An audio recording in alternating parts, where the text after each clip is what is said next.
اعوذ باللہ من الشیطان الرجیم بسم اللہ الرحمن الرحیم۔ آئیے سیشن کا آغاز سب سے پہلے قرآن کریم کی تلاوت کے ساتھ کرتے ہیں۔ بسم اللہ الرحمن الرحیم والسماء ذات البروج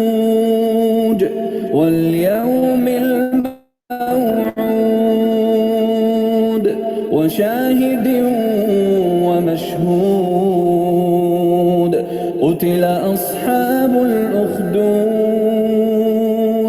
النار ذات الوقود إذ هم عليها قعود وهم على ما يفعلون بالمؤمنين شهود وما نقموا منهم إلا أن يؤمنوا بالله العزيز الحميد الذي له ملك السماوات والأرض والله على كل شيء شهيد إن الذين فتنوا المؤمنين والمؤمنات ثم لم يتوبوا فلهم عذاب جهنم ولهم عذاب الحريق إن الذين آمنوا وعملوا الصالحات لهم جنات تجري من تحتها الأنهار ذلك الفوز الكبير إن بطش ربك لشديد إنه هو يبدئ ويعيد وهو الغفور الودود ذو العرش المجيد فعال لما يريد هل أتاك حديث الجنود فرعون وثمود بل الذين كفروا في تكذيب والله من ورائهم محيط بل هو قرآن مجيد في لوح محفوظ صدق اللہ العظیم۔ بسم اللہ الرحمن الرحیم۔ رب اشرح لی صدری ویسر لی امری واحلل عقدۃ من لسانی یفقہوا قولی رب زدنی علما رب زدنی علما رب زدنی علما آمین۔ السلام علیکم ورحمۃ اللہ وبرکاتہ۔ انشاءاللہ امید ہے کہ عزیز سامعات طالبات خیر و عافیت سے ہوں گی اور آپ لوگ کے رمضان عافیت کے ساتھ گزر رہے ہوں گے۔ کل کے جو پارہ تھا ہمارا 11واں پارہ تھا، اور آج انشاءاللہ ہم 12ویں پارے کے اہم نکات کو آج کے درس میں دیکھیں گے۔ لیکن اس سے قبل ہم جو ہمارا کل 11واں پارہ تھا اس کے اہم نکات پر ایک نظر ڈال لیتے ہیں تاکہ سابقہ پارے سے جو ہمارا ربط ہے وہ مربوط ہو جائے۔ سب سے پہلے 11ویں پارے کے اندر ہم نے منافقین کے لیے جو احکامات تھے ان کا ذکر پڑا تھا، جیسے کہ جان ہی رہے کہ غزوہ تبوک کا ایک سلسلہ چلا تھا، اور اس میں وہ منافقین جو جہاد میں نہیں گئے تھے اور اپنے جھوٹے عذر انہوں نے پیش کیے، تو اس کے متعلق آپ کے لیے جو ہے نبی کریم صلی اللہ علیہ وآلہ وسلم کے ذریعے ان کو احکامات دیے گئے، اور ساتھ ہی ساتھ مومنین مخلصین کی توبہ کا یہاں پر خاص طور پہ ذکر ہے۔ اور اس کے ساتھ ہی ہم نے کل کے پارے کے اندر مسجد زرار کے بارے میں پڑھا، جو منافقین کی خطرناک سازش تھی، مسجد کے نام پر ایک عمارت تعمیر کرنا، محاذ بنانا، اور مقصد ان کا یہی تھا کہ یہاں پر مسلمانوں کی جمعیت کو توڑا جائے گا۔ تو اللہ رب العزت نے وحی کے ذریعے نبی کریم صلی اللہ علیہ وآلہ وسلم پر یہ حقیقت کو آشکار کیا، اور پھر آپ نے اپنے صحابہ کو وہاں پر بھیجا، جس کی وجہ سے ان کی عبادت کو وہاں گرایا گیا۔ اس کے بالمقابل مسجد قباء اور اہل قباء کے بارے میں جو یہاں پر ذکر تھا، اس کی فضیلت بیان کی گئی، اور اس کی فضیلت میں یہ بات بیان فرمائی گئی کہ جس کی بنیاد تقوی پر اور اللہ کی خوشنودی کے اوپر رکھی گئی تھی۔ تو اس کے ساتھ ہی یہاں پر سات مومنین کے ساتھ جو باقی 3 مخلصین مومنین تھے، جن کی توبہ کا خاص طور پر پورا ایک واقعہ ہے، وہ حضرات تو ان کا اس بارے کے اندر ذکر ہے، اور نبی کریم صلی اللہ علیہ وآلہ وسلم نے ان کے عذر میں ان کو جو ہے جب تک وحی نہیں آئے گی اس بارے میں ان کے لیے حکم یہی دیا تھا کہ جب تک کوئی حکم نہیں آتا تو ان کا معاشرتی بائیکاٹ کیا جائے گا، یہ اپنی بیویوں سے بھی علیحدہ رہیں گے۔ تو 50 دن کے بعد اللہ تعالیٰ نے ان کی توبہ کو قبول فرمایا تھا، اور یہاں پر وحی کا ذکر ہے۔ اس کی ساتھ ہی کل کے پارے میں ہم نے متقی بننے کا نسخہ پڑھا تھا، آیت تھی کہ یا ایھا الذین آمنوا اتقوا اللہ وکونوا مع الصادقین۔ یہاں پر فرمایا گیا کہ اگر تم متقی بننا چاہتے ہو تو متقین کے ساتھ رہو جو خدا سے ڈرتے ہیں۔ یہاں متقین کے لیے لفظ صادقین فرمایا تھا، یعنی کہ وہ خلوت میں ہو یا جلوت میں ہو تو ان کا ایک ہی جیسا معاملہ رہتا ہے۔ اس کے ساتھ ہی نبی کریم صلی اللہ علیہ وآلہ وسلم شفیق اور مہربان نبی ہیں۔ یہاں پر آپ کی صفت بیان کی گئی تھی کہ رؤوف الرحیم۔ آپ کی جو شفقت ہے، آپ کی جو رحمت ہے، وہ تمام رحمت العالمین کے لیے ہے، اور مومنین کے لیے آپ کا خاص جو ہے یہاں پر ذکر فرمایا گیا۔ ساتھ ہی نبی کریم صلی اللہ علیہ وآلہ وسلم کو تسلی بھی دی گئی ہے اس آیت اس صورت کے اندر کہ اگر کفار اعراض کریں اور آپ کی دعوت کو قبول نہ کریں تو آپ صبر کریں، اس پر بھروسہ رکھیں اللہ تعالیٰ پر۔ کل کی ہی پارے میں سورہ یونس کی ابتدا ہوئی تھی، اور یہاں پر مشرکین کے جو شبہ تھا اس کا اللہ رب العزت نے جواب دیا تھا کہ اکان للناس عجبا ان اوحینا الی رجل منهم ان انذر الناس۔ یہ شبہ یہ تھا کہ اللہ تعالیٰ نے ہماری طرف انسانوں کو ہی نبی بنا کر کیوں بھیجا، کسی فرشتے کو نبی بنا کر کیوں نہیں بھیجا؟ تو ان کی اس اعتراض پر اللہ رب العزت نے جواب دیا، اور ساتھ ہی توحید اور قدرت باری کے جو اللہ تعالیٰ کے دلائل ہے اس کو ذکر فرمایا کہ ان ربکم اللہ الذی خلق السماوات والارض فی ستۃ ایام۔ اور ساتھ ہی جو مشرکین کے مطالبات تھے،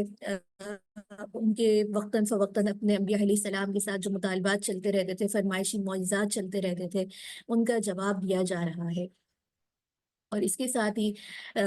ان کا مقصد جیسے کہ ہم پڑھتے ہوئے آ رہے کہ جو یہ لوگ سوالات کرتے تھے اللہ تعالیٰ کی کائنات کے بارے میں، اللہ تعالیٰ کے نبیوں کے بارے میں، اللہ تعالیٰ کی وحی کے بارے میں، تو مقصد ان کا اس بارے میں ان کی تصحیح کرنا ہوتا تھا، نہ کہ کوئی ایمان لے کر آنا۔ اور کل کے ہی پارے کے اندر ہم نے مشرکین کا یہ عقیدہ تھا کہ ساری کائنات اللہ کی ہے، یہ مانتے تھے کہ سب کچھ اللہ نے بنایا ہے، لیکن اس کے باوجود بھی انہوں نے جو ہے ان کا یہ عقیدہ تھا کہ یہ اختیارات اللہ تعالیٰ نے بتوں کو بھی دے رکھے ہیں، یعنی کہ وہ اللہ کے ساتھ اللہ کی صفات میں اس طریقے سے شرک کرتے تھے۔ تو یہاں پر پھر اللہ تعالیٰ نے قرآن کی صداقت کے حوالے سے ان کو چیلنج دیا کہ اگر تم یہ سمجھتے ہو کہ قرآن کریم نبی کریم صلی اللہ علیہ وآلہ وسلم کی طرف سے کوئی گھڑا ہوا کلام ہے، اللہ کا کلام نہیں ہے، تو تم جاؤ اس جیسی ایک صورت ہی بنا کر لے کر آ جاؤ، اپنے جتنے بھی شریکات ہیں، تمہارے معاون ہیں، ان کو بھی شامل کر لو۔ تو اور یہ قرآن کے بالمقابل اگر تم ایسا نہیں کر سکتے تو پھر قرآن کریم سے اعراض کرنا چھوڑ دو۔ اس کے ساتھ ہی جو ہے اللہ تعالیٰ کی علم کی وسعت کے بارے میں ہم نے پڑھا کہ اللہ تعالیٰ کا علم ہر چیز پر وسیع ہے، انسان کے ہر عمل کا اللہ تعالیٰ کو پتہ ہوتا ہے، اس کی کائنات میں کون سا ذرہ کہاں پر ہے، کوئی بھی چیز ہو اللہ تعالیٰ سے مخفی نہیں ہے۔ اور اس کے ساتھ ہی ہم نے قصہ نوح علیہ السلام، داستان موسیٰ علیہ السلام اور فرعون کا تذکرہ پڑھا، اور قصہ یونس علیہ السلام کا بھی ہم نے پڑھا، اور یہاں پر ان تمام قصوں کا مقاصد یہی تھا کہ ان سے عبرت حاصل کی جائے، ایمان کو پختہ کیا جائے، اور جن وجہ سے ان کی قوموں پہ یہ عذاب نازل ہوا ہے ان سے جو ہے اپنے آپ کو بچایا جائے۔ اس کے ساتھ ہی ہم نے یہاں پر یہ بات بھی پڑھی کہ نبی کا کام صرف تبلیغ کرنا ہوتا ہے کہ قل یا ایھا الناس قد جاءکم الحق من ربکم، کہ پیغمبر صلی اللہ علیہ وآلہ وسلم بات سمجھا رہے ہیں لوگوں، تمہارے پاس تمہارے رب کی طرف سے حق آ گیا ہے، اور جو شخص ہدایت کا راستہ اپنائے گا اس کی ہدایت اس کو خود فائدہ دے گی، اس کا ایمان لانا اس کو ہی فائدہ دے گا، اگر وہ گمراہی کا راستہ اختیار کرے گا تو نقصان اس کا خود اپنا ہے۔ تو یہاں پر یہ بات ایک اصول ہمیں ملتا ہے کہ دعوت تبلیغ کا کام کرنا جو انسان کا فریضہ بھی ہے، ذمہ داری بھی ہے، البتہ کسی سے منوانا وہ انسان اس کا مکلف نہیں ہے۔ اس کے ساتھ ہی ہم نے کل سورہ ہود جو ہے یہاں پر شروع ہو گئی تھی، آج کا جو 12واں پارہ ہے وہ سورہ ہود سے ہی متعلق ہے انشاءاللہ۔ اس پوری صورت کو ہم یہاں پہ کور کریں گے۔ سورہ یوسف کی بھی ابتدا ہے، تقریباً 7 رکوع ہیں یہاں پر۔ سورہ ہود کے جو مضامین ہیں اور اس کی وجہ تسمیہ، مضامین، زمان نزول، اس کو ہم نے کل کے پارے میں دیکھا تھا۔ آج یہ پہلا رکوع شروع ہو رہا ہے اور اس کی آیات آپ کے سامنے ہیں اور اس کے اہم نکات بھی آپ کے سامنے ہیں۔ ان اہم نکات کے تناظر میں ہم یہ بات دیکھ رہے ہیں کہ 12واں پارہ یعنی کہ 2 صورتوں پر مشتمل ہے، یعنی کہ سورہ ہود اور سورہ یوسف۔ اور سورہ ہود کی صرف 5 آیات جو ہے پہلے پارے میں آئی تھی۔ یہاں پر ابتدا کے اندر قرآن کریم کی عظیم شان جو اس کی بات ہے اس کو بیان فرمایا جا رہا ہے، وہ 3 طرح کی ہے کہ یہ اپنی آیات میں، معنی میں اور مضامین کے اعتبار سے محکم کتاب ہے۔ اس میں کسی بھی اعتبار سے کوئی فساد، کوئی خلل نہیں آ سکتا، نہ ہی اس میں کوئی تعارض یا تناقض پایا جاتا ہے۔ اس کے محکم ہونے کی بڑی وجہ یہ ہے کہ اس کی تفصیل اور تشریح ذات نے کی ہے، جو کہ حکیم بھی ہے اور خبیر بھی ہے، یعنی کہ اللہ رب العزت۔ اس کا ہر حکم کسی نہ کسی حکمت پر مبنی ہوتا ہے اور اسے انسان کی ماضی، حال، مستقبل، اس کی کمزوریاں، اس کی نفسیات، اس کی تمام ضروریات کا اللہ رب العزت کو بخوبی علم ہوتا ہے۔ اس کے ساتھ ہی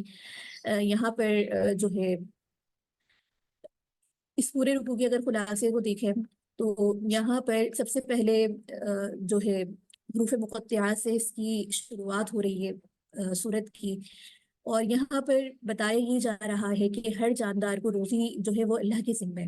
یعنی کہ انسان سمیت زمین پر جتنے بھی چلنے والے ہر جاندار کی روزی کا جو مسئلہ ہے اللہ تعالیٰ نے اپنے ذمہ لیا ہے۔ وہ جہاں بھی چلا جائے اس کی روزی اس کے پاس پہنچتی ہے۔ یہاں اللہ تعالیٰ کے رزاق ہونے کی صفت کو خاص طور پہ بیان کیا گیا، اور یہاں یہ بات بتائی جا رہی ہے کہ اللہ تعالیٰ نے ہر جاندار کے جائے قیام اور جائے موت سب سے واقف ہے، یعنی کہ کوئی بھی چیز اللہ تعالیٰ کی وسیع علم سے باہر نہیں۔ اور یہاں یہ بات کی گئی ہے کہ عام طور پر معاشی حالات سے مجبور ہو کر انسان حق کا جو ہے راستہ چھوڑ دیتے ہیں، اور اس کے لیے خدا کی رزاقیت پر یقین ہونا اور توکل کرنا بہت زیادہ ضروری ہے۔ تو یہاں پر یہ بات بتانا مقصود ہے کہ جب اللہ ہی رازق ہے، اللہ ہی پر بھروسہ کرنا چاہیے اور حق اس سے پیچھے نہیں ہٹنا چاہیے، یعنی کہ دعوت کا کام ہو یا جہاد تبلیغ کیوں نہ ہو، ان میں مشکلات تو آتی ہیں اور انسان بعض دفعہ معاشری اعتبار سے رزق کی وجہ سے پریشان ہو کے بہت سارے ایسے کام کر لیتا ہے جو اس کو اللہ رب العزت کے حکم کے بالکل ہی موافق نہیں ہوتے۔ تو یہاں مومن کو اس بات کی طرف خاص طور پہ توجہ دلوائی جا رہی ہے، اور ساتھ ہی انسان یہ سب بتانے کے بعد جو ہے تخلیق کا مقصد بتایا جا رہا ہے کہ یہ جو زمین ہے یا آسمان ہے یہ اللہ رب العزت نے کیوں پیدا کیا ہے، اس کی کیا حکمت ہے۔ تو جتنی بھی کائنات کے اندر پھیلی ہوئی انسان کی چیزیں ہیں تو یہاں پر اگر دیکھا جائے تو یہاں ساری کی ساری تخلیق کا مقصد یہ ہے کہ انسان اس میں غور و فکر کرے۔ یہاں پر بار بار متعدد آیات یہی آئی ہیں کہ اللہ رب العزت نے قرآن آسمان اور زمین کو جو ہے 6 دن کے اندر پیدا کیا۔ تو اس تخلیق کا مقصد کیا تھا؟ تاکہ وہ اس میں رہائش پذیر ہو، اللہ تعالیٰ کی وحدانیت پر جو ہے غور و فکر کرے، زمین پہ غور و فکر کرے، اللہ تعالیٰ کی دی ہوئی جتنی بھی نعمتوں پہ غور و فکر کرے، اور اس بات پر یقین رکھے کہ جو کچھ بھی اللہ تعالیٰ نے تخلیق فرمایا ہے یہ ایک کائنات کو چلانے والا ایک واحد خدا ہی ہے۔ تو ان چیزوں کے بنانے کا مقصد اللہ رب العزت خود قرآن کریم میں یہاں پر فرما رہے ہیں اور ان کا مقصود بھی بتا رہے ہیں۔ اس کے ساتھ ہی یہاں پر کائنات کی تخلیق کا ایک مقصد یہ بھی ہے کہ اللہ تعالیٰ یہ دیکھنا چاہتے ہیں کہ اس میں غور و فکر کر کے کون سب سے زیادہ اچھے اعمال کرنے والا ہے۔ سب سے زیادہ اچھے اعمال نبی کریم صلی اللہ علیہ وآلہ وسلم کی ذات گرامی کے ہیں۔ تو معلوم ہوا کہ کائنات کی تخلیق کا اصل مقصود نبی کریم صلی اللہ علیہ وآلہ وسلم کی ذات گرامی کی ہے۔ پھر آگے رکوع شروع ہو رہا ہے اور آگے رکوع کے اہم نکات، دوسرا رکوع ہے، اور یہاں پر جو ہے انسان کا رویہ ذکر کیا جا رہا ہے، اور ساتھ ہی محمد صلی اللہ علیہ وآلہ وسلم کے رسول اور قرآن کا اللہ کا کلام ہونا بتایا جا رہا ہے۔ اور یہاں پر طلب دنیا اور طلب آخرت اور قرآن پر ایمان لانے والے سلیم الفطرت ہوتے ہیں، اور یہاں پر ظالم اور بد نصیب لوگ اور سعادت مند لوگوں کی بات کی گئی ہے۔ اگر اس پورے رکوع کو ایک خلاصے کے طور پر دیکھیں تو یہاں پر انسان کی ذہنیت کا تذکرہ ہے کہ تھوڑی سی مصیبت سے وہ اللہ تعالیٰ کی جو بے شمار انعامات ہیں، نعمتیں ہیں، اس کی ناشکری کرنے لگتا ہے۔ پھر اس مصیبت کے تھوڑا سا اطمینان ہو جاتا ہے تو وہ اس کو ایک میسر آ جاتی ہے تو اس کے بعد وہ دوبارہ جو ہے اطمینان کر لیتا ہے، اور پہلی کیفیت جو انسان کی ہوتی ہے نا اس کو فراموش کر دیتا ہے۔ تو یہ دونوں باتیں اللہ تعالیٰ کو پسند نہیں ہے۔ اللہ تعالیٰ کی نعمتوں کا حق یہ ہے کہ اللہ تعالیٰ نے جب وسعت دی تب بھی اللہ تعالیٰ کا شکر ادا کیا جائے، اور جب اللہ تعالیٰ اپنی مصلحت کے تحت کوئی تنگی پیش کرے تو اس پر بھی اللہ تعالیٰ کا شکر ادا کرنا چاہیے۔ اور اس کے ساتھ ہی پھر یہاں ایمان والوں کی چند صفات کا ذکر ہے، اور پھر ایمان اور کفر پر چلنے کی روش کا ایک معاوضہ یہاں پر بتایا گیا کہ ظاہری اور باطنی قوتوں کے باوجود کفر کو اپنانے والے اندھے اور بہرے، ہر چیز دیکھ رہے ہیں، کائنات پہ غور کر رہے ہیں، قرآن کریم واضح روشنی کے طور پر ان کے سامنے ہے، لیکن اس کے باوجود جو آنکھیں، جو کان، جو عقل اللہ نے انہیں صحیح مصرف میں لانے کے لیے دیے تھے، تو اللہ کی ناشکری کے سبب ان چیزوں کا غلط استعمال کیا جا رہا ہے۔ جو آنکھ اللہ تعالیٰ کی نعمتوں کو دیکھ کر شکر ادا کرنا چاہیے تھا، یہ آنکھیں گناہ دیکھ رہی ہیں۔ جو کان اللہ تعالیٰ نے اپنے کلام کو سننے کے لیے دیا تھا تاکہ اس کو سنا جائے اور اس پر عمل کیا جائے، اس کے احکامات کو پہچانا جائے، اس کے حلال کو حلال سمجھا جائے، اس کے حرام کو حرام جانا جائے، لیکن اس کی نعمتوں کو انہی کے خلاف استعمال کرنا، تو یہاں پر اللہ تعالیٰ یہ روش بتا رہے ہیں۔ اور اس کے بالمقابل صاحب ایمان کے بارے میں تذکرہ ہے کہ وہ اپنی صلاحیتوں کو اور اپنی قوتوں کو ٹھیک ٹھیک مصرف کے اندر جو ہے انسان جو ہے استعمال فرماتا ہے۔ اس کے ساتھ ہی یہاں پر جو ہے یہ بتانا بھی مقصود ہے کہ انسان جو ہے ان چیزوں کی طرف غور اور تدبر ضرور کرے۔ یہاں پر جو ہے دیکھا جائے تو تقریباً جو اپنے اوپر انسان ظلم کرتا ہے اور ان ذلتوں کو اللہ رب العزت نے تقریباً یہ 13 حالتیں ہیں، اور اس آیت میں یہ بیان فرمایا کہ یہ 13 حالتیں کیا ہیں جو خود اپنے اوپر انہوں نے ظلم کیے کہ اللہ پر جھوٹ بولتے ہیں اور اللہ کی طرف غلط بات کو منسوخ کرتے ہیں۔ دوسرا یہ کہ ایسے لوگوں کو اللہ کے سامنے ان کی پیشی ہوگی، اور تیسرا یہ کہ اللہ کی طرف سے مقرر کردہ جو گواہ ہوں گے، ان لوگوں نے اللہ پر جھوٹ بولا تھا، یہ اس بات کی گواہی دیں گے۔ یہ ظالم اللہ کے نزدیک جو ہے ملعون ہے، اور اس کے ساتھ یہ ظالم لوگوں کو حق کے راستے سے روکتے ہیں، نہ تو خود حق قبول کرتے ہیں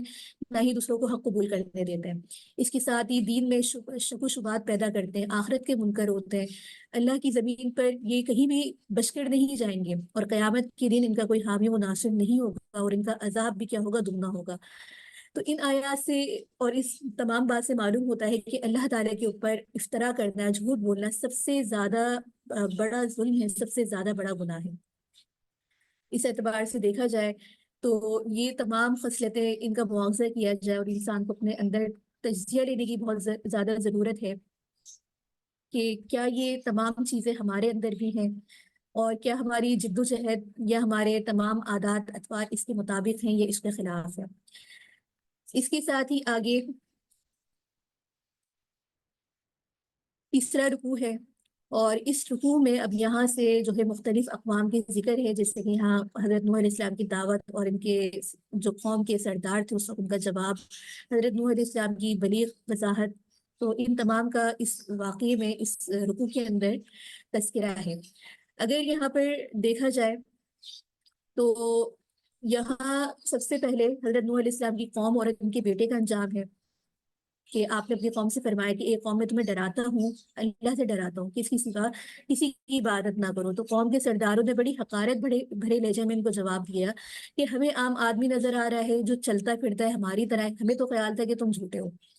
تو حضرت نوح علیہ السلام نے فرمایا کہ ایک قوم میں تم سے دعوت حق کا کوئی صلہ تو نہیں مانگ رہا، کیونکہ اللہ رب العزت کی طرف سے میرا اجر تو مقرر ہے، لیکن مجھے تمہاری جہالت کے اوپر نا افسوس ہو رہا ہے، کیونکہ نبی کا کام یہی ہوتا ہے کہ وہ اللہ کے جو لوگ ہیں ان کو اس بات کا پیغام پہنچائیں، اور ان کی سرکشی سے ادھر ہو گئے۔ یہ فرماتے کہ اے نوح، تو تم ہم سے بہت جھگڑا کرتا ہے کہ جا اپنے رب کا عذاب ہمارے اوپر لے کر آ،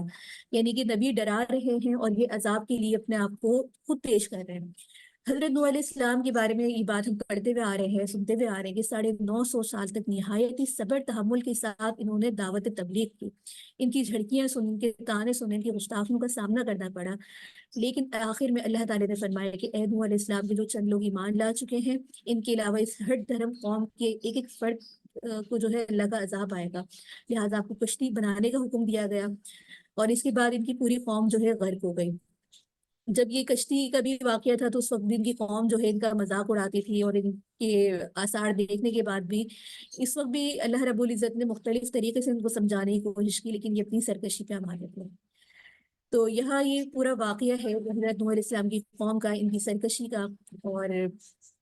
اس طوفان کا، کہ اللہ رب العزت نے روایات میں آتا ہے، تفسیر مظہری و قرطبی کے اندر، کہ پوری قوم تباہ غرق ہو گئی تھی اور اللہ کا امر پورا ہو گیا تھا، اور نوح علیہ السلام کی جو کشتی تھی وہ ایک مقام پہ جا ٹھہری جہاں پر جب تمام اہل ایمان اور مخلوق نے پھر وہاں پر شکرانہ ادا کیا۔ یہاں ان کے اس کے ساتھ ہی آگے بھی یہی واقعات کا قصہ اور سلسلہ چلے گا، جو کہ 4واں رکوع ہے، اور یہاں حضرت نوح علیہ السلام کے مذاق اڑانے والوں کا انجام، قوم نوح پر عذاب کا آغاز، اور بیٹے کے حق میں حضرت نوح علیہ السلام کی سفارش کا قبول نہ کیے جانے کا تذکرہ ہے۔ تو اس کا واقعہ تو ہم پیچھے شماری طور پہ پڑھ ہی چکے ہیں تھوڑا، لیکن اگر یہاں پر اس کو ایک خلاصتاً دیکھیں تو اس رکوع میں بھی حضرت نوح علیہ السلام کا قصہ ہے کہ حضرت نوح علیہ السلام کی کشتی بنانے اور طوفان آنے اور پھر ان کی قوم کے جو سرکش ہیں ان کے غرق ہو جانے کا بیان ہے۔ تو اس سلسلے میں حضرت نوح علیہ السلام کے ایک لڑکے کے بھی عذاب کی لپٹ میں آ جانے کا تذکرہ ہے، جس کو حضرت نوح علیہ السلام نے بہت سمجھایا تھا مگر یہ نہیں مانا، اور بتایا کہ اللہ کے عذاب کو نہ لوگوں کی ذہنیت و ذلت نے ٹالا، نہ پیغمبروں کی نسل ہونے کا ان کو فائدہ دیا۔ پھر حضرت نوح علیہ السلام اور ان کی اتباع کرنے والوں کو عذاب سے بچا لینے کا تذکرہ ہے، اور اس طرح یہ سبق دیا گیا کہ نجات کا جو دار و مدار ہے نہ مال و دولت پر ہے، نہ ہی اونچے خاندان پر ہے، نہ ہی کسی سے نسبت پر ہے، بلکہ ایمان اور عمل صالح پر اس کا تعلق ہے۔ تو لہٰذا جو لوگ اس بات پر فخر کرتے ہیں کہ آج ہمارے یہاں بھی یہ ٹرینڈ بہت زیادہ ہے کہ ہم تو امت محمدیہ سے ہیں اور ہم آخری نبی کے بڑے شہید امت ہیں، لہٰذا شاید وہ لوگ یہ سمجھتے ہیں کہ ہمیں اتھارٹی ہے کہ ہم ہر طرح کی گناہ کر لیں لیکن بالآخر ہم نے جنت میں جانا ہے۔ تو اللہ رب العزت کا معیار جنت دیکھیں کہ اللہ رب العزت نے یہ اصول دے دیا، یہ معیار دے دیا کہ اگر تم ایمان لاؤ گے، اعمال صالح کرو گے، تو تم جو ہے ان تمام چیزوں کے مستحق ہو جو ایمان والوں کے لیے ہے، اور اگر تم ان سے سرتابی کرو گے تو تمہارے لیے بھی یہی عذاب ہے۔ اس کے ساتھ ہی آگے 5واں رکوع ہے اور مسلسل اللہ تعالیٰ کے واقعات اور قوم کو جھٹلانے والے جو لوگ تھے ان کا تذکرہ ہے، اور یہاں پر حضرت ہود علیہ السلام کی اپنی قوم کے ساتھ جو دعوت و تبلیغ تھی اور قوم اس میں مسلسل جو ہے ان کے ساتھ بھی ہی ان کا رویہ اور حال تھا، اس کا تذکرہ یہاں پر ذکر کیا گیا۔ یہ واقعات ہم پہلے بھی پڑھتے ہوئے آ رہے ہیں، اور قرآن کریم کی خاصیت ہے کہ ان واقعات کو کہیں اجمالی طور پر، کہیں تفصیلی طور پر، کہیں اشارتاً ان کا تذکرہ فرمایا۔ تو قوم عاد کی بھی یہی تھا کہ اپنی سرکشی میں بہت زیادہ آگے چلے گئے تھے۔ یہ قوم وقت کی بہت ہی زبردست اور شان و شوکت والی قوم تھی، لیکن ان کو اپنے اوپر اتنا غرور آ گیا تھا کہ کہتے ہیں کہ من اشد منا قوہ، کہ ہم سے زیادہ قوت میں کون بڑھ گیا ہے۔ لیکن جب اللہ نے اپنے رسول کو یعنی کہ حضرت ہود علیہ السلام کو ان کی طرف بھیجا اور انہوں نے ان کی دعوت حق کو قبول نہیں کیا، مسلسل انکار اور سرکشی پر اڑے رہے، تو بالآخر ان کا نتیجہ بھی یہی ہوا کہ وہ راتوں رات تباہ ہو گئے۔ اور آج اگر آپ دیکھیں ان ایریا میں جہاں پہ ان کی پہلے رہائش وغیرہ تھی، ان کے بڑے بڑے محلات، ان کے عمارتیں بالکل ایک کھنڈر بن گئی ہیں اور ایک عبارت یعنی کہ ایک عبرت کی داستانیں ہیں۔ تو یہ وہ چیزیں ہیں جو اللہ تعالیٰ رب العزت نے رکھی ہیں، اور انسان ان کو دیکھے کہ ان کے پاس تم سے کہیں زیادہ عمریں بھی تھیں، مال و دولت بھی تھا، طاقت بھی تھی، لیکن ان طاقتوں کو، اللہ کی دی ہوئی نعمتوں کو اللہ کے خلاف استعمال کرنے والوں کا حال کیا ہوتا ہے یہ تم اپنی آنکھوں سے دیکھ لو۔ تو یہ ہمارے لیے ایک بہت بڑی عبرت ہے، ایک نشان ہے کہ کیا ہم اللہ تعالیٰ کی دی ہوئی نعمتوں کو اللہ کے لیے استعمال کر رہے ہیں یا اللہ کے خلاف استعمال کر رہے ہیں۔ تو یہ انسان کو اپنا ایک کلی تجزیہ لینے کی ضرورت ہے کہ ہماری یہ نعمتوں کا جو مصرف ہے یہ جا کہاں رہا ہے۔ اللہ نے جو ہمیں بولنے کی صلاحیت دی ہے، اللہ نے ہمیں سننے کی صلاحیت دی ہے، اللہ نے ہمیں دیکھنے کی صلاحیت دی ہے، اللہ نے ہمیں مال و دولت دیا ہے، تو یہ ہمارا کہاں پر صرف ہو رہا ہے؟ کیا یہ اللہ کے حکم کے خلاف استعمال ہو رہا ہے یا اللہ کے لیے استعمال ہو رہا ہے؟ تو آج سے اس بات کو ہم اپنے ہر عمل میں انشاءاللہ ضرور دیکھیں گے کہ ہم اللہ کی دی ہوئی طاقتوں کو، اللہ کی دی ہوئی نعمتوں کو کہاں استعمال کر رہے ہیں۔ اس کے ساتھ ہی آگے 6واں رکوع ہے، اور یہاں پر حضرت صالح علیہ السلام کی دعوت اور قوم کا جواب، اور قوم سمود پر اللہ کا جو عذاب نازل ہوا اس کا تذکرہ ہے۔ یہاں پر بھی یہی بات ہے کہ قوم سمود بھی جو ہے بہت ہی زیادہ جو ہے سرکشی میں آگے چلی گئی تھی، ان کے پاس اللہ کے رسول حضرت صالح علیہ السلام کی دعوت حق لے کر آئے، مگر یہ کیا ان کا رویہ کیا تھا کہ مسلسل یہ انکار کرتے رہے، سرکشی کا راستے اختیار کیا، تو ان کا نتیجہ بھی سابقہ قوم کی طرح ہی ہوا جو قوم عاد اور قوم نوح کا ہوا تھا۔ اللہ تعالیٰ ان اقوام کا تذکرہ کر رہے ہیں اور ان کے بارے میں بتا رہے ہیں کہ انہوں نے ان کے پاس نبی آئے، نبی کی دعوت آئی، لیکن اس کے بعد بھی قوموں کا رویہ کیا رہا، اور ان کا رویہ اگر تم اختیار کرو گے، وہی سرکشیاں کرو گے، تو قریب ہے کہ تمہارے اوپر بھی اسی طریقے کا عذاب آ جائے۔ آگے رکو ہے تو یہاں پر حضرت ابراہیم علیہ السلام کے لیے بیٹے اور پوتی کی بشارت ہے، اور سرکش قوموں کے لیے نبی کی سفارش قبول نہیں کی جاتی، اور ساتھ ہی قوم لوط کی بے شرمی اور بے حیائی کا تذکرہ ہے، اور ان کے عذاب کا یہاں پر تذکرہ ہے۔ اس پورے رکوع کو اگر ہم خلاصتاً دیکھیں تو حضرت ابراہیم علیہ السلام کے پاس فرشتوں کی ایک جماعت آنے کا تذکرہ ہے، اور یہاں پر دو باتیں بتائی گئیں کہ ان فرشتوں نے حضرت ابراہیم علیہ السلام کے صاحبزادے حضرت اسحاق علیہ السلام کے پیدا ہونے کی بشارت دی، جبکہ حضرت اسحاق علیہ السلام کی جو والدہ ماجدہ تھی بوڑھی ہو چکی تھی، اور لہٰذا ان کے لیے یہ بڑا ان ایکسپیکٹڈ تھا اس طرح کی کوئی بشارت کا، یعنی کہ بات کا سچ ہونا۔ پھر کچھ ہی دنوں بعد اس واقعے نے، اس بشارت نے جو ہے حقیقت کی شکل دھار لی، اور اللہ رب العزت کا وعدہ جو بشارت تھی ان کے لیے وہ سچ ہو کر رہی۔ دوسری بات یہ تھی کہ فرشتے دراصل قوم لوط پر عذاب لے کر بھیجے گئے تھے۔ یہ قوم کی عذاب کے آنے کی وجہ یہی تھی کہ قوم بدکاری، فحاشی میں غرق ہو چکی تھی۔ حضرت لوط علیہ السلام متواتر انہیں سمجھاتے رہتے اور انہیں اللہ کے عذاب سے ڈراتے رہتے، لیکن یہ نہیں مانتے تھے۔ چنانچہ ان پہ یہی ہوا کہ پتھروں کی بارش کے عذاب سے یہ قوم برباد کر کے رکھ دی گئی۔ یہاں پہ اس قوم کا خاص طور پہ یہ ذکر کر کے یہ تعلیم دینا مقصود ہے کہ جس قوم میں بدکاری، فحاشی پھیل جاتی ہے تو آخر اللہ تعالیٰ اپنی زمین کو ایسی قوموں سے پاک کر دیتا ہے، اور فحاشی، بدکاری کے وہ تمام راستے جو کہ انسان اختیار کرتا ہے اور یعنی پھیلانے کے اندر، آپ یہ دیکھیں کہ آج ہمارے لباسوں سے لے کر جس طریقے سے انسان کو اس چیزوں کے اندر تباہ کیا جا رہا ہے، وہ بتانے کی اس پہ کوئی ضرورت نہیں ہے۔ ہم سبھی اسی ماحول کا حصہ، اور آج ہم دیکھ رہے ہیں کہ ہمارے گھروں میں جس طرح کے کپڑے پہنے جاتے ہیں، اور برائی کو دیکھ دیکھ کر ہماری آنکھیں اتنی عادی ہو گئی ہیں کہ ہم برے کو برا بھی نہیں سمجھتے۔ آج اگر بازار میں کوئی ہماری بہن، کوئی بیٹی بغیر دوپٹے کی بھی جا رہی ہوتی ہے تو ہماری آنکھوں کو وہ چیز عجیب نہیں لگتی، کیونکہ ہم گناہ دیکھ دیکھ کر اتنے استعمال شدہ ہو گئے کہ ہمیں وہ گناہ ہی نہیں لگتا۔ اور یہ صرف ایک بات صرف کپڑوں کی نہیں ہے، بلکہ اس سے بھی آگے بات ہے کہ اور یعنی بے حیائی، یہ نیٹ کے ذریعے، میڈیا کے ذریعے جس طرح سے ہمارے گھروں کے اندر یہ صلاحیت کر گیا ہے، ہمارے گھروں کے اندر جو ہر وقت خواتین سب سے زیادہ شاید اس میں مشغول رہتی ہیں ڈراموں کا دیکھنا، اور اس کے اندر ایک بےہودہ قسم کی جو ایک گفتگو ہے، جو اگر آپ پہلے زمانے کے اندر دیکھیں کہ شرم و لحاظ سے ایک پردہ ہوتا تھا، باپ بھائی کے سامنے بیٹھنے کا ایک ادب احترام ہوتا تھا، لیکن آج ان ڈراموں نے ان تمام چیزوں کو ختم کر دیا ہے۔ تو یہ وہ چیزیں ہیں جو آہستہ آہستہ ہمارے اندر ڈالی گئی ہیں، اور ہم نے ان چیزوں کو بہت ہی لبرل طریقے سے قبول کیا ہے، اور ہم اس کو ترقی سمجھ رہے ہیں، جبکہ یہ ہمیں اللہ سے دور کرنے والی چیز ہے۔ تو اللہ رب العزت ہمیں ان تمام چیزوں سے پناہ دے، اور ہم ان کے شیطانی حربوں کو سمجھیں کہ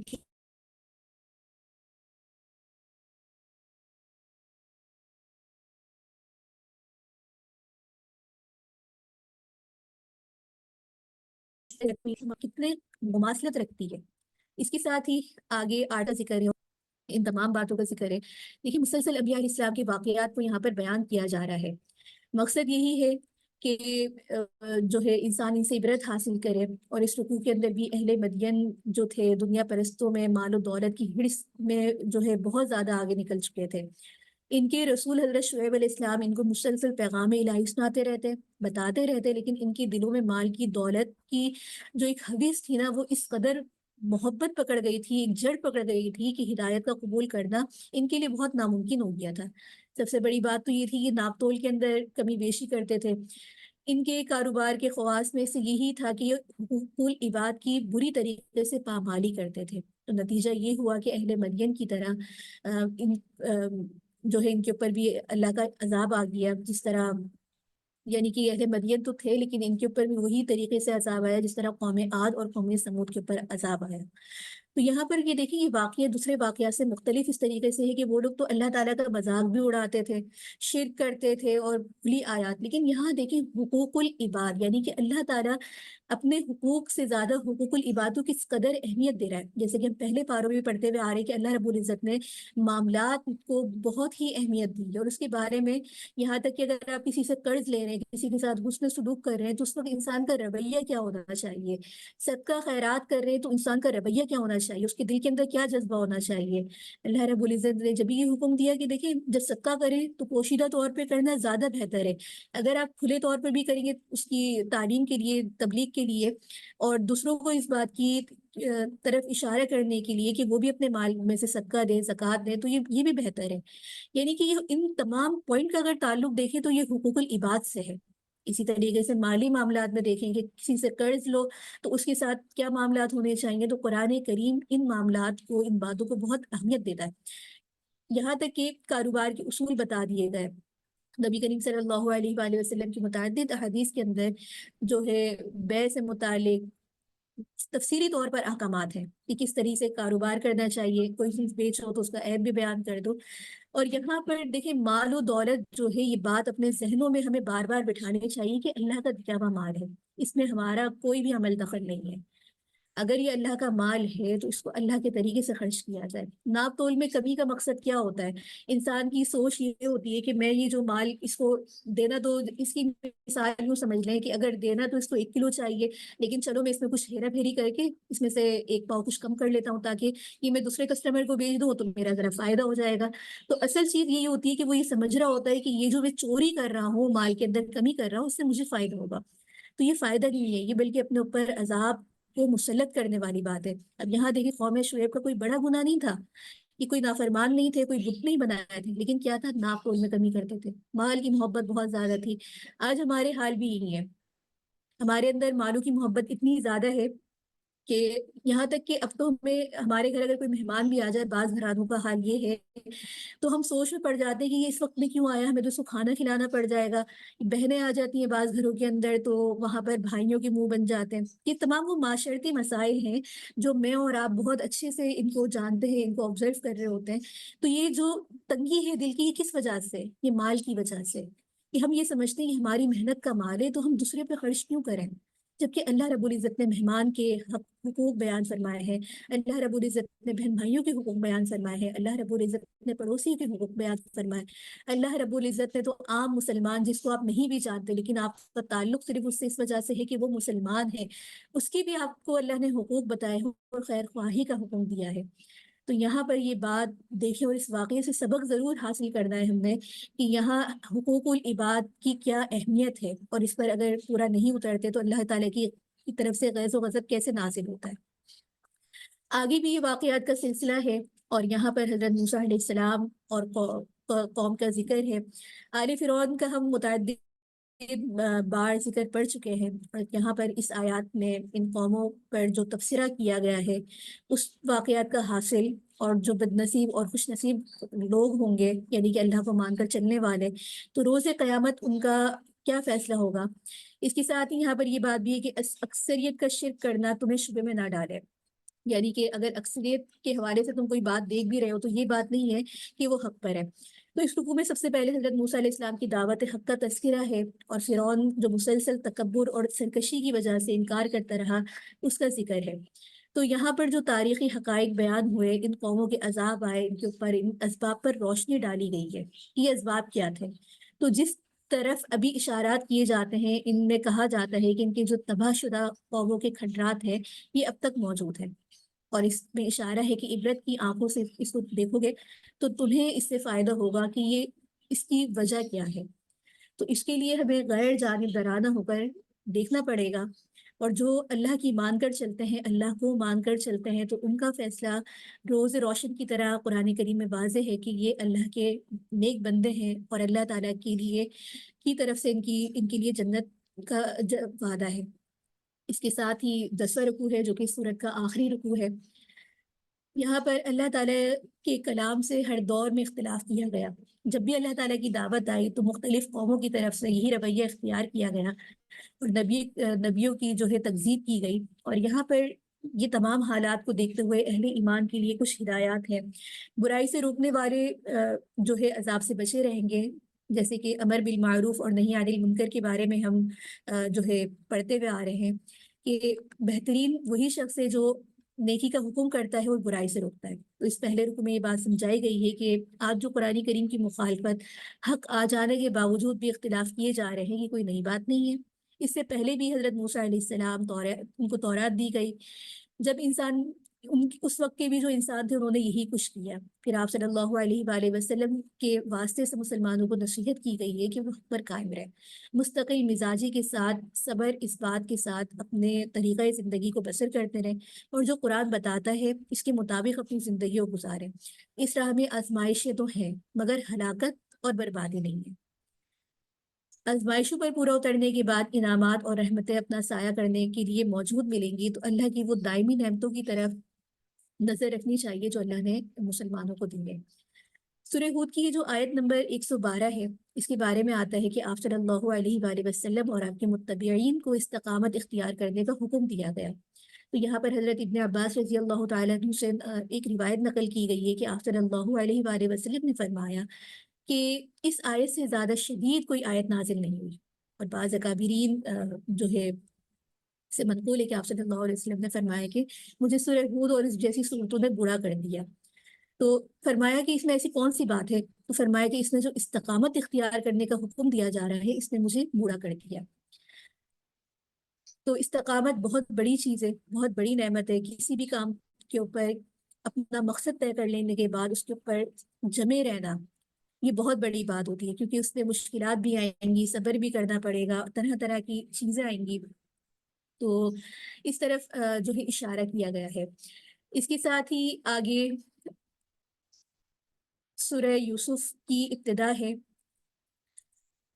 وجہ تسمیہ اور زمان نزول اور مضامین کے اعتبار سے دیکھیں تو اس صورت کے اندر زمان نزول یہ ہے قیام مکہ کے آخری دور کی صورتوں میں سے ہے، جب قریش کے جو لوگ اس مسئلے پہ غور کر رہے تھے کہ نعوذ باللہ آپ صلی اللہ علیہ وآلہ وسلم کو جلا وطن کر دیا جائے یا انہیں قتل کر دیا جائے یا قید کر دیا جائے، تو اس زمانے کے بعض کفار یہودیوں نے اشارے پہ آپ صلی اللہ علیہ وآلہ وسلم سے یہ سوال کیا کہ بنی اسرائیل کے مصر جانے کا کیا سبب تھا۔ چونکہ اہل عرب اس قصے سے ناواقف تھے اور ان کی روایات میں ان کا کوئی نام نشان نہیں تھا، تو انہیں یہ توقع تھی یا تو آپ مفصل جواب نہیں دے سکیں گے یا ٹال مٹول کے بعد جو ہے کسی یہودی سے پوچھنے کی کوشش کریں گے۔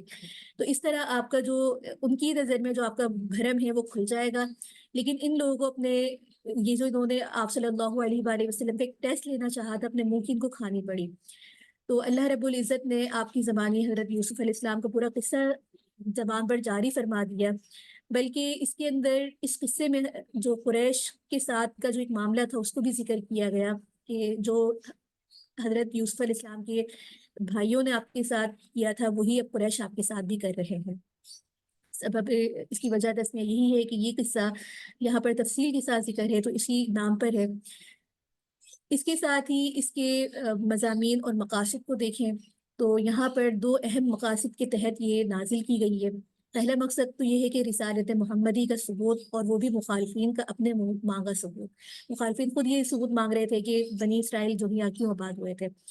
دوسرا یہ کہ سرداران جو قریش تھے وہ آپ صلی اللہ علیہ وآلہ وسلم کے درمیان جو معاملات چل رہے تھے ان پر برادران یوسف، حضرت یوسف علیہ السلام کے قصے کو دیکھا جا رہا تھا کہ قریش والوں کو بتایا جا رہا تھا کہ آج تم بھی اپنے بھائی کے ساتھ وہی کچھ کر رہے ہو جو یوسف کے بھائیوں نے ان کے ساتھ کیا تھا۔ اگر جس طرح حضرت یوسف علیہ السلام کو اللہ تعالیٰ نے جو ہے خاص مقام عطا فرمایا تھا، جبکہ ان کے بھائیوں نے ان کو بے رحمی کے ساتھ کنویں میں پھینک دیا تھا اور بالکل ان کو جو ہے اپنے والد کی نظروں میں مار ہی دیا تھا، لیکن ان کی جتنی بھی یہ جو ان کی زور آزمائیاں تھیں، تدبیریں تھیں، وہ سب اللہ رب العزت نے ناکام کر دی تھیں۔ اور ایک وقت ایسا آیا کہ یہ اسی بھائی کے رحم کے اوپر ان کی پڑے ہوئے تھے۔ تو یہ تمام واقعات بیان کرنے کے بعد جو ہے آپ صلی اللہ علیہ وآلہ وسلم کا جو قریش کے ساتھ جو ایک تعلق تھا برادران کا، تو یہ بتانا مقصود ہے کہ آپ کی قوم بھی یہی سب کر رہی ہے، لیکن بالآخر آپ جو ہے کامیاب ہو کے رہیں گے، اور یہ اللہ رب العزت کا وعدہ ہے۔ اس کے ساتھ ہی اس صورت کے پہلے رکوع کے اوپر چلتے ہیں۔ پہلا رکوع ہے اور یہاں پر سب سے پہلے تو یہ بتایا جا رہا ہے کہ قرآن کریم ایک عام فہم کتاب، یعنی یہ کوئی ایسی کتاب نہیں ہے جس کو سمجھنا تمہارے لیے بہت زیادہ مشکل ہو گیا ہو۔ اس رکوع کو اگر ہم پہلے خلاصتاً دیکھیں تو اس رکوع میں یہ بتایا جا رہا ہے کہ قرآن کریم اس لیے نازل کیا گیا ہے کہ عقل اور فکر سے کام لے، اور ہلاکت اور تباہی کی جو راہ اختیار کر رکھی ہے اس کو اختیار کرنے سے بچیں۔ دنیا اور آخرت میں کامیابی اور اگر تم سرفرازی چاہتے ہو تو اس راہ کو اختیار کرو، اور عقل اور فہم اور عبرت اور نصیحت کی خاطر قرآن کریم میں جو دلائل دیے گئے ہیں ان کا تذکرہ ہے، اور ان دلیلوں کے ساتھ کیا کرنا ہے کہ ان دلیلوں سے جو تاریخی شواہد ملتے ہیں ان سے سبق حاصل کرو۔ یہاں پر اسی تاریخی شہادت اشہاد کے حوالے سے اگر ہم دیکھیں تو قصہ یوسف کی ایک کڑی ہے، اور یہ پورا ایک قصہ ہے جس کو یہاں مختلف رکوع کے اندر ایک ٹکڑوں میں بیان کیا جا رہا ہے کہ یہاں پر بھی یہ حصہ ہے کہ حضرت یوسف علیہ السلام نے خواب میں دیکھا کہ انہیں چاند اور ستارے جو ہے سجدہ کر رہے ہیں، تو اس کا ذکر انہوں نے اپنے والد ماجد حضرت یعقوب علیہ السلام سے کیا، تو انہوں نے فرمایا کہ اپنے بھائیوں سے اس کا ذکر نہ کرنا، یہ اللہ تعالیٰ اپنی نعمتوں میں سے ایک نعمت ہے، کسی کو نبوت بخشتا، اللہ جس کو چاہے چن لیتا ہے، جس طرح تمہیں تمہارے جو ہے داداؤں میں حضرت اسحاق علیہ السلام حضرت ابراہیم علیہ السلام کو چنا تھا۔ اس کے ساتھ ہی اس خواب کا ذکر کرنے کے بعد دوسرا رکوع جو شروع ہو رہا ہے اسی واقعے کی ایک کڑی ہے جو برادران یوسف کی ایک سازش تھی، اور انہوں نے پھر اپنے والد حضرت یعقوب علیہ السلام سے جو درخواست کی تھی اور اس کے بعد انہوں نے جو جو اقدامات اٹھائے تھے اس کا یہاں پر تذکرہ ہے۔ اس پورے واقعے کو اگر ہم ایک خلاصے کے طور پر دیکھیں تو اس کو ایک خلاصے کے طور پہ سمجھ لیتے ہیں تاکہ اب جتنے بھی رکوع آئیں گے اور اس کے اندر جو اہم نکات اس کے بیان کیے جائیں گے وہ ہمیں سمجھ میں آ جائے۔ اصل واقعہ جو اس زمن میں آتا ہے کہ بات ہم سب جانتے ہیں، بچپن سے یہ واقعات ہمیں ایک اسٹوری کے طور پر ہم سنتے ہوئے اور پڑھتے ہوئے آ رہے ہیں، اور ایسا شاید کوئی بھی شخص نہ ہو جسے اس واقعے کے بارے میں پتہ نہ ہو۔ حضرت یعقوب علیہ السلام کے 12 بیٹے تھے، یوسف علیہ السلام ان میں سے غیر معمولی طور پر حسین بھی تھے، سیرت اور صورت دونوں کے لحاظ سے اللہ تعالیٰ نے ان کو بڑا حسن نوازا تھا، والد جو تھے ان سے بہت محبت کرتے تھے۔ محبت کی ایک وجہ یہ تھی کہ آپ کے جو بھائی بنیامین تھے وہ آپ سے چھوٹے تھے، اور جب آپ دونوں کی والدہ بھی انتقال کر چکی تھی تو چھوٹے بچوں سے جو محبت ہوتی ہے والد کا فطرتی طور پر ان کی طرف رجحان ہوتا ہے۔ تو اس محبت میں ہوا یہ کہ ان کے بھائی جو ہے ان سے حسد میں مبتلا ہو گئے اور اپنے والد کو تفریقہ کہہ کر حضرت یوسف علیہ السلام کو جنگل کی طرف لے گئے اور آپ کو کنویں کے اندر گرا دیا۔ وہاں سے ایک قافلے کا گزر ہوا تو انہوں نے پانی نکالنے کے لیے جب کنویں کے اندر ڈول ڈالا پانی نکالنے کے لیے تو اندر سے آپ نکلے۔ قافلے والوں نے کیا کیا کہ مصر جا کر آپ کو بیچ دیا، عزیز مصر نے خریدا، اپنے گھر کے اندر رکھا، جوان ہوئے تو ان کی بیوی آپ پر فرشتہ ہو گئی، اس نے برائی کی دعوت دی اور آپ نے اس کی دعوت کو ٹھکرا دیا۔ عزیز مصر نے بدنامی سے بچنے کے لیے آپ کو جیل میں ڈلوا دیا، قید خانے میں آپ نے جو ہے دعوت توحید کا سلسلہ جاری رکھا جس کی وجہ سے قیدی آپ کی بہت زیادہ عزت کیا کرتے تھے۔ بادشاہ وقت نے ایک دفعہ خواب کی صحیح تعبیر بتانے کے لیے جو ہے اپنے کچھ لوگ بھیجے تو آپ ان کی نظروں کے اندر جو ہے آ گئے، پھر آپ کو یہ پورا ایک قصہ چلا یہاں پر، پھر آپ کو خزانے، تجارت، مملکت کا خود مختار وزیر بنا دیا۔ مصر کے جو ارد و پیش جتنے بھی علاقے تھے وہ سب آپ کے انڈر کے اندر آ گئے۔ اور یہاں پر ایک واقعہ یہ بھی ہے کہ ایک وجہ تھی کہ مصر اور اس کے ارد و گرد جو ہے ایک زمانہ آیا کہ جب وہاں قحط پڑ گیا، اور اس زمانے میں آپ کے بھائی بھی غلہ حاصل کرنے کے لیے مصر آئے۔ ایک دو ملاقاتوں کے بعد آپ نے انہیں بتایا کہ میں تمہارا بھائی یوسف ہوں، پھر آپ کے والد بھی مصر آ گئے اور یہاں یہ سب آباد ہو گئے۔ قصہ اصل یہ تھا، لیکن اس قصے کے اندر جس طریقے سے قرآن کریم نے اس کو بیان کیا تو گویا کہ ایسا لگتا ہے کہ انسان اپنی آنکھوں سے اس قصے کو دیکھ رہا ہے، اور اس قصے کا حاصل سبق اور جس طریقے سے نبی حضرت یوسف علیہ السلام نے جو ہے اس صبر استقامت کی، ان کو بیچا گیا، تو یہ اپنے آپ میں ایک بہت بڑا جو ہے واقعہ ہے۔ تو آئیے اس واقعے کو دیکھنے کے بعد اب اس کے خلاصہ رکوع کے اوپر چلتے ہیں، اس کے اہم نکات کو دیکھتے ہوئے تیسرے رکوع پر آتے ہیں۔ یہاں تیسرے رکوع کے اہم نکات آپ کے سامنے ہیں، اور اگر اس رکوع کو خلاصتاً دیکھیں تو اس رکوع میں یہی بتایا جا رہا ہے کہ حضرت یوسف کو خریدنے والا کس طریقے سے ان پر مہربان ہو گیا تھا، کہ ان کی بیوی حضرت یوسف علیہ السلام کی طرف راغب ہو گئی، اور کس طرح ایک مرتبہ حضرت یوسف علیہ السلام کو گناہ میں ملبوس کرنے کی کوشش بھی کی۔ حضرت یوسف علیہ السلام نے ایسے نازک موقع پر اپنے دل کے جو خوف تھا اور اس کو جو اللہ کے ساتھ ان کا کنیکشن تھا، اللہ سے ڈر تھا، اور اللہ کے عذاب کو ذہن میں جماتے ہوئے خیال کیا، اور اس تصور سے اپنے آپ کو بچ نکالا۔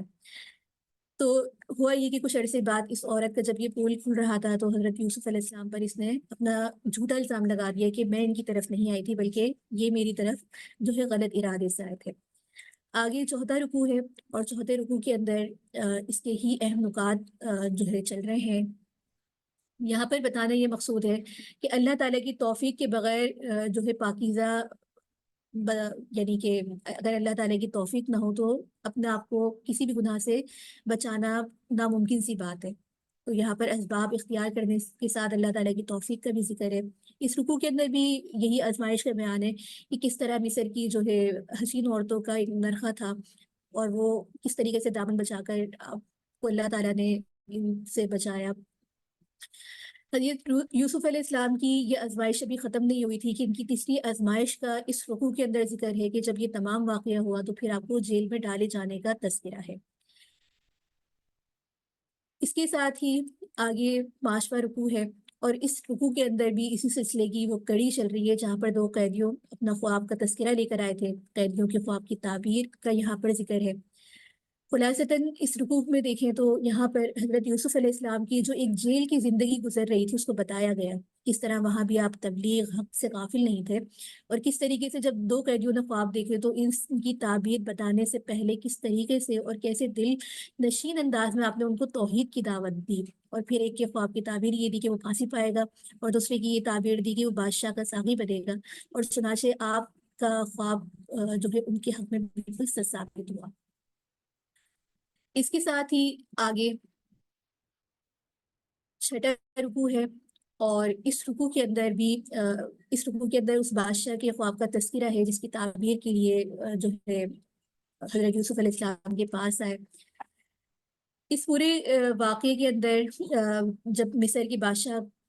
کا خواب تھا، جب یہ جیل سے چھوٹ کر جو ساقی بنا تھا، اچانک اس موقع پر اس کو یہ بات یاد آئی کہ حضرت یوسف علیہ السلام جو ہے انہوں نے ان کو بھی خواب کی تعبیر بتائی تھی۔ تو جب ان کے ذہن میں حضرت یوسف علیہ السلام کا خواب کی تعبیر کے حوالے سے ان کا خیال آیا تو وہ دوڑتے ہوئے ان سے تعبیر پوچھنے کے لیے گئے۔ انہوں نے بادشاہ کے خواب کی تعبیر یہ بتائی کہ 7 سال نہایت خوشحالی کے دن ہوں گے، اور پھر 7 سال جو ہے نہایت شدید قحط پڑے گا، اور اس کے بعد دوبارہ خوشحالی آئے گی۔ یہ جب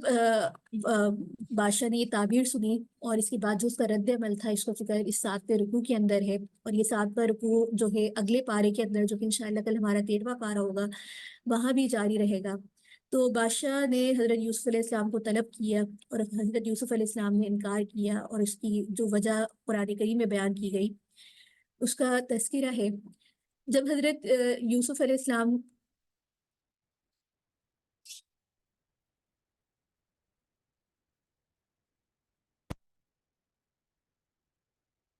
یہ اسکرین شیئر ہو جائے تو مجھے دوبارہ بتا دیں۔ دیگر ساتھی بہنیں اپنے مائک یہ اسکرین شو ہو رہی ہے۔ جی باقی میوٹ رکھیے تاکہ دوسری سامعات کو سننے میں کوئی پریشانی کوئی دقت نہ ہو۔ اچھا، اس کے ساتھ یہ جو 7واں رکوع ہے تو بادشاہ کو جب یہ تعبیر معلوم ہوئی تو اس نے جیل سے حضرت یوسف علیہ السلام کو بلوایا، اور انہوں نے کہا بھیجا کہ پہلے اس معاملے کا فیصلہ ہونا چاہیے کہ کس جرم میں مجھے جیل میں ڈالا گیا تھا، مجھے میرا جرم بتائے بغیر اور عدالت میں انصاف کے تقاضوں کو پورا کیے بغیر جو ہے یہاں سے کس وجہ سے میرا یہ فیصلہ ہوا۔ چنانچہ جب بادشاہ نے تحقیق کی اور عورتوں کو بلایا، تحقیق ہوئی، تو سب نے متفقہ طور پہ جواب دیا کہ وہ فرشتے ہیں، فرشتے، ہماری ہی نیتوں میں فطور آ گیا تھا، ہم نے حماقتیں کی اور اپنی برائیوں اور رسوائیوں کے امکان کی پردہ پوشی کے لیے اسے جو ہے جیل بھیجا گیا۔ یہی بات جو ہے آگے انشاءاللہ رکوع کے اندر آگے مضامین کے اندر چلے گی، اور آگے مضامین انشاءاللہ جو اس پارے کا ہمارا کل کا قصہ 13واں پارہ ہوگا، یہ قصے کی انشاءاللہ اس میں مکمل ہوگا۔ یہ تمام واقعات اور نکات آج کے پارے کے اندر تھے، اور اس کے اندر جو حاصل سبق ملتا ہے، قرآن کریم نے سورہ یوسف کے اس قصے کو احسن القصص قرار دیا، یعنی کہ بہترین قصہ۔ اس کی بہت ساری وجوہات جو ہے مفسرین حضرات نے یہاں پر ذکر کی ہیں کہ اس قصے کو جو ہے احسن القصص جو ذکر کیا گیا ہے اس کی کیا وجہ ہے۔ ایک تو یہ کہ یہاں پر اس کا ایک جو ربط ہے کہ قرآن کریم میں اگر ہم دیکھا جائے تو بعض واقعات جو ہے اس کا کوئی چھوٹا حصہ آتا ہے، کسی میں کوئی بڑا حصہ آتا ہے، لیکن سورہ یوسف کے اندر حضرت یوسف علیہ السلام کا جو قصہ آیا ہے اس کا پورا ایک ہی دفعہ میں مذکور ہے۔ تو اس قصے کے تحت اس کے بعد یہ قصہ کہیں بھی قرآن کریم میں اس کا کوئی حصہ بھی نہیں آیا، اور یہاں پر اس وجہ سے بھی احسن القصص اس کو قرار دیا گیا کہ جتنی عبرتیں اور نصیحتیں اس میں پائی جاتی ہیں شاید ہی کسی اور قصے کے اندر اس میں پائی جاتی ہیں۔ جامعیت کے اعتبار سے دیکھیں تو اس میں دین بھی ہے، دنیا بھی ہے۔ دین کے اعتبار سے اگر ہم اس میں نکات اور پوائنٹ دیکھتے ہیں تو یہ بات ہمیں سامنے آتی ہے کہ کس طریقے سے حضرت یوسف علیہ السلام کو جو پیغمبر ہونے، نبوت ملنے کی ایک بشارت دی گئی تھی، لیکن وہ راستہ کتنا گھٹن اور کتنا سخت تھا، اور کن مشکلات کے بعد آپ نے اپنا جو دعوت کا کام تھا، تبلیغ کا کام تھا، توحید کا جو پھیلانے کا کام تھا، اس مشن سے آپ پیچھے نہیں ہٹے تھے۔ دنیا کے اعتبار سے دیکھا جائے تو یہاں بھی دنیا کے اعتبار سے وہ تمام چیزیں تھیں جو ایک انسان کا مزاج ہوتا ہے۔ توحید اس میں یہاں دیکھا جائے تو سیرت بھی ہے، خوابوں کی تعبیر بھی ہے، سیاست حکومت کی رموز بھی ہے، کس طریقے سے سیاست ہونی چاہیے، اس کے ساتھ ہی انسانی نفسیات بھی ہے، معاشرتی خوشحالی کی تدبیریں بھی بتائی جا رہی ہیں۔ تو تمام واقعات یعنی کہ جو دنیا اور آخرت کا ایک اہم نکات آپ سمجھ لیں وہ اس واقعے کے اندر ہے، تو اس وجہ سے اس کو احسن القصص جو ہے تذکرہ کیا گیا۔ اس پورے قصے میں جو ایک بڑی خوبی ہے وہ پائی یہ جاتی ہے کہ آپ صلی اللہ علیہ وآلہ وسلم اور ان کے جو مخالفین کے حال اور مستقبل کا اس قصے کو بتانے کے بعد ایک پورا نقشہ کھینچا گیا ہے کہ حضرت یوسف علیہ السلام کی طرف سے ہمارے آقا صلی اللہ علیہ وآلہ وسلم کے ساتھ بھی قریشی بھائیوں نے کیا کیا کہ حسد کیا، قتل کے مشورے دیے، یہاں تک کہ آپ کو مکہ چھوڑنا پڑا۔ 3 دن غار سور کے اندر آپ جو ہے رپوش رہے، پھر وہاں سے آپ نے مدینے کی طرف ہجرت فرمائی۔ اس کے بعد اللہ رب العزت نے بتدریج آپ کو عروج نصیب فرمایا، تو یہاں تک آپ کی پہلی اسلامی مملکت کے سربراہ بن گئے اور فتح مکہ ہوا۔ تو قریشی بھائی کیا ہوا تھا، نادم ہوئے، شرمندہ ہوئے اور آپ کے سامنے اپنے گھٹنے ٹیک دیے۔ اسے حسن اتفاق کہیں یا ایک عمدہ، اس موقع پر کسی نے آپ نے وہی بات کی کہ میں تم سے وہی بات کہتا ہوں جو میرے بھائی یوسف علیہ السلام کے بھائی یوسف علیہ السلام نے اپنے بھائیوں سے کہی تھی کہ جاؤ تم آزاد ہو، تم پر آج کوئی الزام نہیں۔ تو یہ مماثلت بڑی خوبصورت انداز میں قرآن کریم نے اس کو بیان فرمایا، اور انشاءاللہ یہ قصہ ہمارے لیے بھی جو ایک سبق ہے۔